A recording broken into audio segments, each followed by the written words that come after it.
Nosso programa está de volta agora para tentar entender por que a grama do vizinho sempre parece mais verde, hein? Eu estou recebendo aqui no nosso estúdio o doutor Márcio Bassi Farias, que é psicólogo, vai conversar com a gente. Prazer recebê-lo aqui novamente, doutor. Eu que agradeço por estar aqui. Obrigado pelo convite. Doutor, quando a gente coloca essa expressão, né, que a grama do vizinho sempre parece mais verde, de fato, em algumas situações, parece mesmo. O ser humano tem essa mania de achar que a vida do outro é melhor do que a dele? Tem. Até brincando aqui, eu estava conversando com a Juliana nos bastidores, ela fez a mesma pergunta. Eu falei, o vizinho coloca fertilizante, a gente não coloca, esse que é o problema.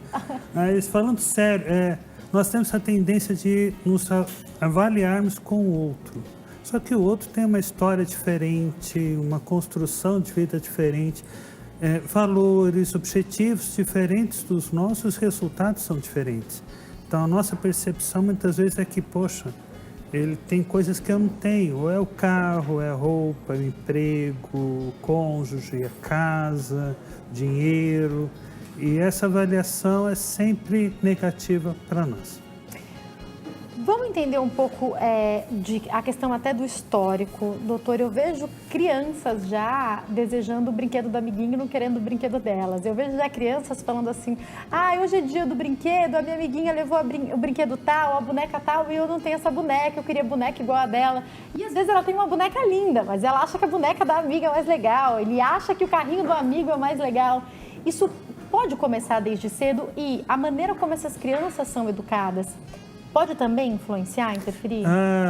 Tem uma linha que diz o seguinte, que isso é inato. Todo ser humano tem uma certa, vamos mudar um pouquinho o termo, uma certa inveja, né? Tem até a famosa inveja branca, né? Do outro. Só que a questão é como a gente trabalha isso. Digamos que isso é quase natural, então, doutor? Quase natural. Tá. Né? Pode ser potencializado? Pode. Um exemplo básico, né? Criança pequenininha, aí a mãe fala, poxa vida, Joãozinho é melhor que você. O que ela está fazendo? Ela está despertando no outro uma perspectiva de avaliação onde ela está em débito. Joãozinho é sempre melhor do que eu. Então, o que eu tenho? O que a criança pensa, mesmo inconsciente? Eu tenho que ser igual ao Joãozinho. Eu tenho que conseguir o que o Joãozinho consegue, fazer o que o Joãozinho faz para ter aprovação materna. E aí o que eu percebo, doutor, é que já a partir desse princípio, a gente percebe muitos problemas entre família e brigas, rivalidade entre irmãos, porque às vezes, sem querer causar o mal, os pais fazem essa comparação. Seu irmão é melhor do que você em matemática, ou a sua irmã é melhor do que você em português. Por que você não é igual ao seu irmão? Às vezes os pais falam isso até para os dois em situações diferentes, né? Mas aquilo fica tão gravado que quando eles se tornam adultos, parece que existe sempre uma competição, não é verdade? Isso, até irmãos que são gêmeos. Eu falo isso porque eu sou gêmeo. Querendo ou não, se o meu irmão estiver assistindo, um abraço, né? Amo muito você. Mas, querendo ou não, existe essa tendência de quando tem muitos filhos, a mãe ou o pai, no movimento até te aliviar a agitação que as crianças trazem, ela aponta sempre o mais quieto. Poxa, mas Pedrinho é muito quietinho, você, meu filho, você é quieta. Olha teu irmão como é comportado. Quer dizer, o referencial positivo é o Pedrinho. O outro está desqualificado. E esse movimento a gente vê muito dentro das famílias, acaba se tornando uma família disfuncional, onde as pessoas são qualificadas pelo comportamento do outro, né? Se o outro é melhor, então eu sou pior. Doutora, agora eu estou aqui, já que o senhor falou, eu fico imaginando a questão dos gêmeos, o quanto deve ser difícil, porque a gente traz até uma expectativa de que os gêmeos sejam iguais em tudo, inclusive em personalidade. O meu cunhado, o marido da minha irmã, é gêmeo. E embora eles sejam muito parecidos em algumas coisas, eles são opostos em outras coisas. Eu sei o que é isso. Eu queria falar um pouco sobre isso, por favor, doutor. Toda família pensa assim, poxa, eu tenho que vestir eles tudo iguais, diferente, né? Ou igual ou totalmente diferente, para poder identificar quem que é fulano e quem que é ciclano. Pelo menos a cor, né? Sim, sempre pelo menos a cor. Né? Mas essa expectativa muitas vezes é real, porque são pessoas diferentes, personalidades diferentes, e isso muitas vezes pode potencializar um para conseguir muitas coisas, alcançar, e pode fragilizar o outro, que vai se sentir na sombra, vai se sentir sempre tendo que competir com o que está em destaque. É algo pode ser bom quando olhando na perspectiva de impulso, né? De fazer o outro correr. Um tem mais espírito de liderança, o outro menos, né? Mas pode ser algo muito ruim. Se esse outro está fragilizado, é desqualificado, então pode ser algo muito prejudicial. Agora, doutor, pensando já nessa fase adulta e no mundo corporativo, pensando em duas pessoas que têm a mesma qualificação, talvez a mesma formação, estão esperando uma vaga que surgiu, de repente uma promoção, um consegue e o outro não. E aquele que não consegue sempre julga que ele era melhor, mas eu fiz o melhor. Eu fui injustiçado. Não me olhar. Como lidar? E de fato, às vezes existem injustiças, né, doutor? Às vezes não. Como lidar com isso no dia a dia? Uma coisa que ajuda muito é pensar que o sucesso do outro não interfere no teu. Você não conseguiu naquele momento, mas foi aquele momento, não significa propriamente dito que daqui um mês, ou de repente até em outra empresa, você consiga uma chance melhor. Né? Toda vez que você se paralisa por essa questão de injustiça, você acaba se sabotando. E inconscientemente você acaba tendo padrões de comportamento dentro da empresa que confirmam que você não... Por isso que ele não foi selecionado aí, ó. Está chegando atrasado, está faltando, está sendo relaxado no trabalho. Nada mais é do que um reforço daquilo que você está sentindo. Você está reforçando isso, né? Você está exteriorizando aquilo que está internamente. Doutor, e na questão de relacionamento, vida conjugal, eu já ouvi muita gente falar assim, não fica contando que o seu casamento é feliz porque os outros têm inveja. Quem nunca ouviu isso, né? Não fica postando foto, essas fotos que você fica postando da sua família feliz, os lugares que vocês vão, não fica postando que isso desperta inveja. Como lidar com isso? Qual que é o equilíbrio certo? A gente também é responsável por aquilo que a gente causa no outro, mas em que dosagem, doutor? Sim. A questão é, tem dois polos que você traz. A primeira, a pessoa que é feliz. Ela tem que continuar sendo feliz. Ela não pode impedir a felicidade dela por causa do outro. Ela tem que curtir a felicidade, né? Dividir a felicidade com o outro. Se você está no casamento que é bom, poxa, maravilhoso. Continua assim. O problema é o outro que está com inveja. Se o casamento não está bom, se o relacionamento não está bom, ele tem que procurar mecanismos para equalizar isso. É a questão financeira que pega muito dentro de um casamento. Então, vamos tentar colocar em ordem a vida financeira. É a questão, muitas vezes, de comunicação. Vamos tentar trabalhar a comunicação. Vamos ouvir mais e falar menos. É a questão da empatia. Vamos tentar se colocar no lugar do outro. Esses movimentos são saudáveis. Agora, toda vez que você se paralisa por causa do que o outro vai pensar, você não vai viver. É verdade, você não vai viver, você não vai poder desfrutar. O outro que tem que começar a querer viver. Agora, se tem uma coisa, doutor, que enfatiza essa história da grama do vizinho ser mais verde, na minha opinião, são as redes sociais, porque tem grama verde, tem umas gramas verdes. Às vezes a gente segue alguém que a gente fala, não é possível que essa pessoa está viajando pelo mundo toda hora, sem parar. E daí você olha e fala, eu aqui, trabalhando tanto, mal consigo fazer uma viagem por ano. Aí você olha o outro e você fala, essa grama tá verde demais, doutor. Não consegue nem fazer uma ida e volta litoral, né? Não consegue nem volta na Praia Grande. O que tá me acontecendo? O que tá faltando? O que eu tô fazendo de errado? Doutora, até que ponto analisar o outro pode até ser positivo no aspecto de olhar e falar, peraí, será que de fato eu não estou fazendo alguma coisa errada para deixar de desfrutar isso ou aquilo? Até que ponto observar tanto o outro pode trazer ou demonstrar até alguma patologia por trás da nossa vida? As redes sociais hoje são um dos fatores que mais causam depressão e ansiedade. Então, quando você investe muito tempo numa rede social, você vai ficar paranoico e pode ficar psicótico. Porque, querendo ou não, você fica tão obcecado pelo outro que se esquece de você. E na rede social, vamos ser sinceros, o pessoal não vai postar que quebrou o pé, está machucado, está gripado, está devendo no banco, estão cobrando a fatura. Que a viagem está dividida em 24 vezes. Não vai colocar isso. Então, você só vê o lado positivo do outro. Só que você mesmo, você consegue visualizar. A única coisa negativa são as suas.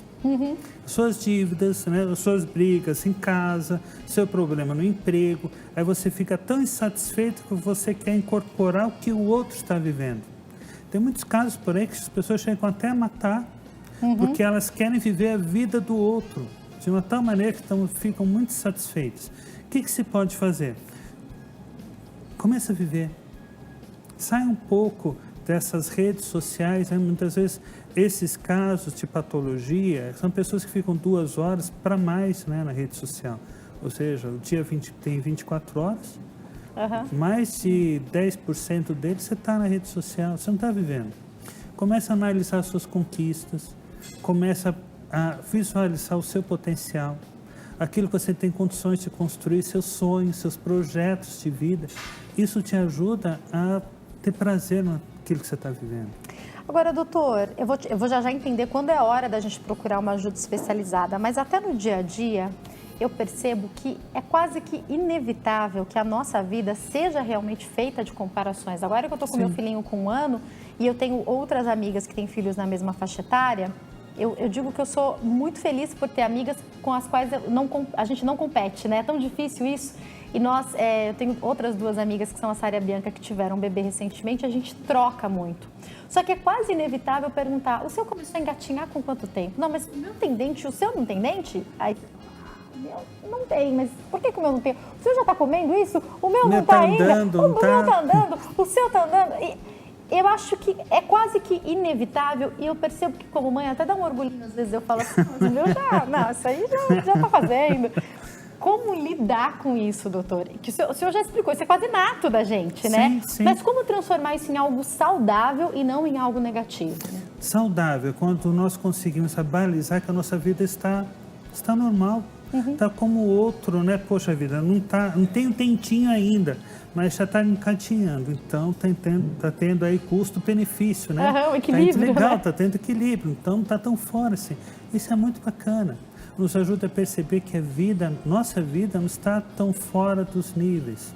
Outra coisa que pode nos ajudar a utilizar essa questão da grama mais verde é quando nós olhamos com admiração, no sentido de pegar o outro como referencial. Poxa vida, fulano ele pegar a parte corporativa, ele conseguiu uma formação, conseguiu se aprimorar, conseguiu subir na carreira hierárquica e está caminhando. Se ele consegue isso, também consigo. Quando você faz essas comparações a nível de admiração, nivelamento, isso te impulsiona a viver bem. E também entre iguais, né? Porque o senhor está falando, doutor, e é muito comum os mais novos se espelharem nos mais velhos, mas é interessante que isso seja naquilo que é equiparado também, né? Naquilo que pode ter realmente comparação. Eu não posso, por exemplo, pegar alguém que nasceu na nossa cultura brasileira, nível médio, né?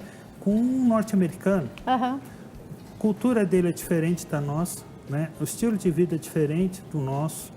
As possibilidades de construções sociais são totalmente diferentes. Isso é muito realizado hoje em dia através das redes sociais, as comparações.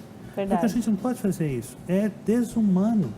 Doutor, quando é hora de procurar ajuda? A gente tá falando de algo que parece não ser tão sério, mas a gente sabe que em alguns casos é muito sério essa história de olhar. O senhor falou de pessoas que chegam ao ponto de quererem tanto ter a vida do outro que matam. Eu sei que são níveis extremos, né, de doenças psicológicas, mas de um modo geral.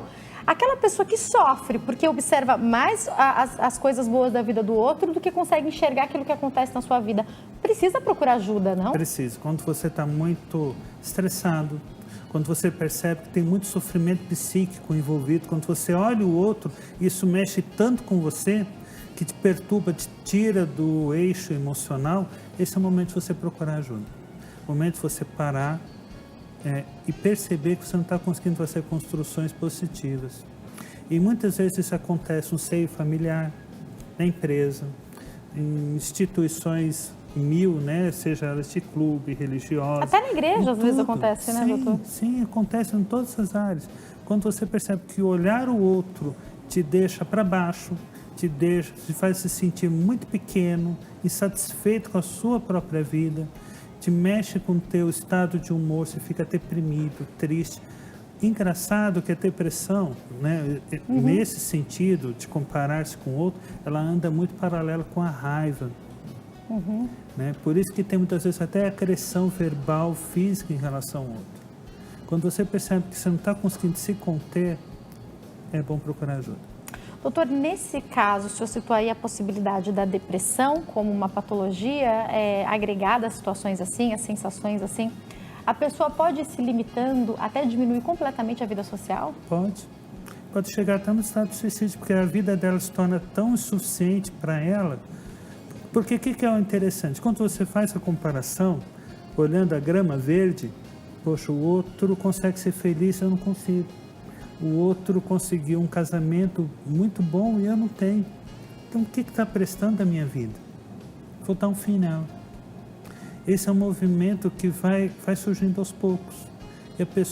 E as pessoas que estão à volta dessa que está vivendo isso, precisam prestar atenção, que muitas vezes nem elas percebem.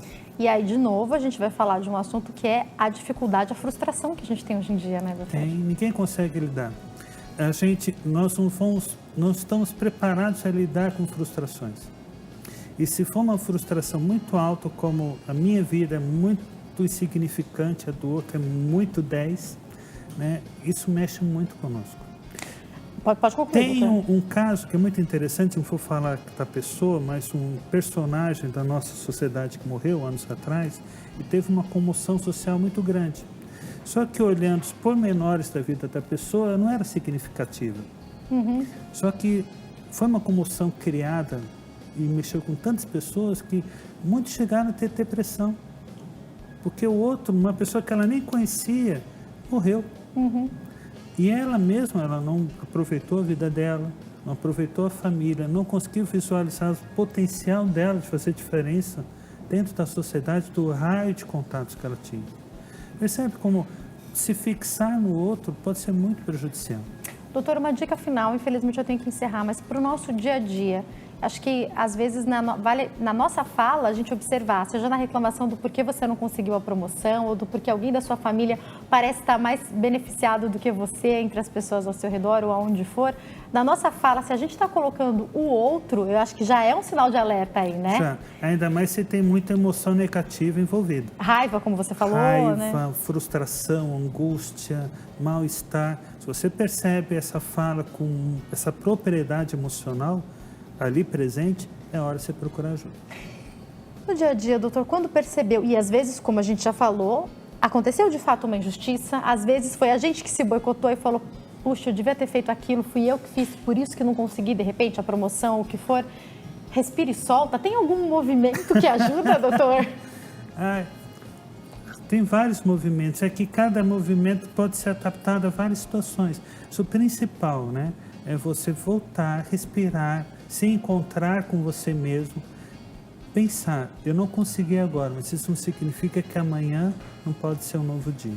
Prazer te receber aqui sempre, viu, doutor? Muito obrigada. Estar aqui. Quem quiser entrar em contato, tem o telefone 0 operadora 11 98627 6788. Tem também o Face, que é psicólogo.marciobassi. Também o e-mail dele que está passando aí para vocês. Uma ótima tarde, doutor. Obrigada. Eu que agradeço.